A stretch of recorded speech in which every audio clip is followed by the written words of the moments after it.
నమస్తే, welcome to iDream. నేను మీ మాధురి. మీరు ఐస్ క్రీమ్ ప్రియులా? ఐస్ క్రీమ్ను మహా ఇష్టంగా తింటారా? నచ్చిన ఫ్లేవర్స్ను మరీ ఆస్వాదిస్తారా? అయితే ఈ వార్త చూశాక ఐస్ క్రీమ్ తినాలనుకున్న ప్రతిసారి అదే సీన్ మీ కళ్ళ ముందు రిపీట్ అవుతుంది. అందులో ఏమాత్రం అనుమానమే అవసరం లేదు. ఎందుకంటే ముంబైలోని మలాడ్ ప్రాంతంలో నివాసం ఉండే ఓ యంగ్ డాక్టర్ ఓర్లాం బ్రాండన్ సరోవాకి ఐస్ క్రీమ్ తినాలనిపించింది. దీంతో వెంటనే తన ఫోన్లో ఫుడ్ డెలివరీ యాప్ ద్వారా ఐస్ క్రీమ్ ఆర్డర్ పెట్టాడు. యుమ్మో ఐస్ క్రీమ్స్ షాప్ నుంచి 3 Yummo flavoured butterscotch ice cream కోన్స్ని ఆర్డర్ చేశాడు.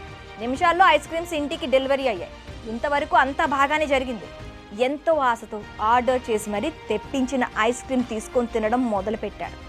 ఇంతలో నాలుకకు ఏదో గట్టిగా తగులుతున్నట్లు అనిపించింది. సాఫ్ట్గా ఉండాల్సిన ఐస్ క్రీమ్ ఏదో తేడాగా ఉందని పరీక్షించి చూడగా 2 అంగుళాల మనిషి వేలు కనిపించింది. ఐస్ క్రీమ్లో మనిషి వేలు చూసిన డాక్టర్ ఓర్లాం బ్రాండన్ ఒక్కసారిగా షాక్ అయ్యాడు. ఏం చేయాలో అర్థం కాని పరిస్థితుల్లో డాక్టర్కు దిమ్మ తిరిగి మైండ్ బ్లాక్ అయింది. ఐస్ క్రీమ్ తిని మైండ్ను కూల్ చేసుకుందామనుకున్న డాక్టర్కు అందులో మనిషి వేలు చూసి చిర్రెత్తుకొచ్చింది. ఏదో క్రైమ్ జరిగిందని ఆలోచించి డాక్టర్ మలాడ్ పోలీస్ స్టేషన్లో ఫిర్యాదు చేశాడు. ఎఫ్ఐఆర్ నమోదు చేసుకున్న పోలీసులు దర్యాప్తు చేస్తున్నారు.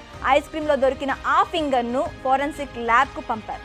ఆ ఐస్ క్రీమ్ తయారు చేసిన కంపెనీలోనూ పోలీసులు తనిఖీలు చేపడుతున్నారు. మరోవైపు ఐస్ క్రీమ్ తయారు చేసిన సంస్థ మాత్రం ఇప్పటి వరకు ఈ ఘటనపై ఎలాంటి రియాక్షన్ ఇవ్వలేదు.